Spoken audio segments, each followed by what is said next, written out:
السلام عليكم ورحمة الله وبركاته. ازيكم يا حبايب قلبي؟ عاملين ايه؟ صلوا على النبي. اللي ما اشتركش في القناة يشترك ويفعل زر الجرس عشان يوصل له كل جديد. طبعا كلنا عارفين ليالي الشتاء والجوع بتاعها بتاع اخر الليل دوت اللي خلاص الشتاء هيخلينا كلنا ننفجر كده ان شاء الله قريب.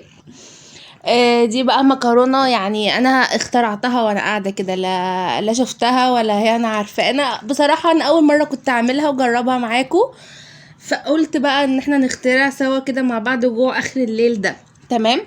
معانا دلوقتي مكرونه زي ما شفتوا، ومعانا مكرونه انا حاطه بالظبط كوبايه مكرونه، ومعانا مرقه دجاج، ومعانا ملح وفلفل اسمر وتوم باودر وبصل باودر وبصل متقطع مكعبات.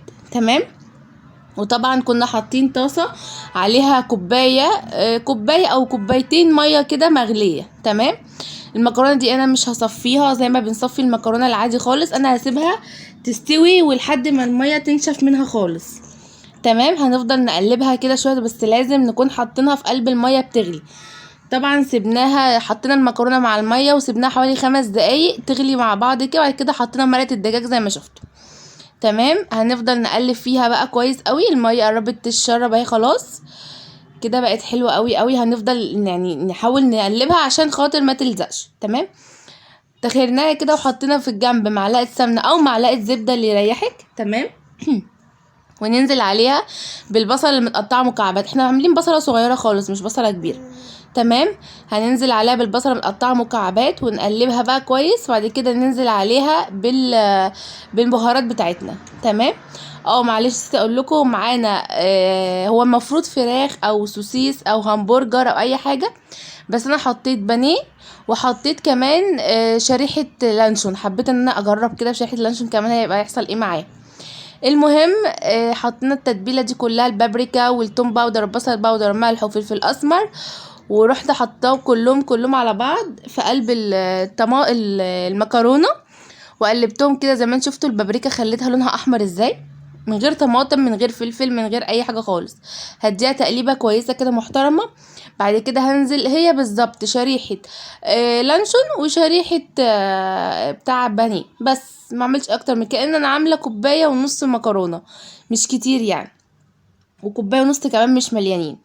المهم هنقلبهم كويس قوي قوي قوي قوي زي ما هتشوفوا كده، عشان خاطر البصل بتاعنا يتدبل كده مع بعضه والفراخ بتاعتنا. المهم هنحط بقى عليها شوية زيت، الزيت عشان خاطر المكرونة بتاعتنا تفلفل، لان احنا طبعا لما بنيجي نسلق المكرونة بنحط فيها شوية زيت في المية، صح؟ طبعا احنا محطناش زيت المرة دي بقى، فعشان كده قلتلكوا انا ما صفيتهاش، انا خليت المية تشرب منها. تمام. رحت حاطه عليها شويه الزيت كده عشان خاطر المكرونه بتاعتنا تفلفل وتبقى حلوه. خلاص اديناها تشويحه حلوه قوي. معانا كوبايه اللبن دي، هي كانت بصراحه برضو كوبايه صغيره عندي مش كبيره. برضو ما يعني انا جعانه اعمل ايه ومش عايزه بقى، عايزه اكل اي اكله كده حرشه كده بتاعت بالليل بتاعت الشتا دي. رحت مصرفه نفسي زي ما شفتوا كده. تمام. ما احنا جعانين يعني هنعمل ايه يا جماعه. بس خلاص قلبتها بقى، ده تقليبه سبتها حوالي 5 دقايق، حسيت ان هي هتبقى نيه، رحت حاطه كوبايه ميه بس سخنه. تمام. حطيت كوبايه ميه سخنه عشان محدش يقول هي فجاه كده بقى فيها ميه، لا انا حطيت كوبايه ميه بس سخنه. شفت بقى كانت والله العظيم الريحه كانت فظيعه، وحياة ربنا كان الريحه كانت تحفه. انا اول مره بجد اجرب الحركه دي. المهم هنديها تقليبه برضو كويسه حلوه محترمه كده وهي على النار. خلاص المكرونه بتاعتنا بدات تستوي زي ما شفتوا خلاص، ونقلبها عشان ما تلزقش. جبنا طاجن حلو بتاعنا محترم، ورحت نازله عليه في قلب المكرونه في قلبه.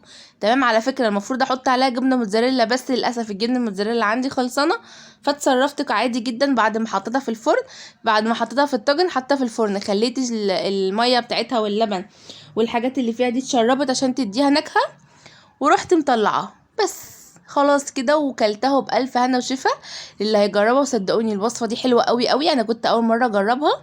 جربوها ويا رب تعجبكم جوع اخر الشتاء.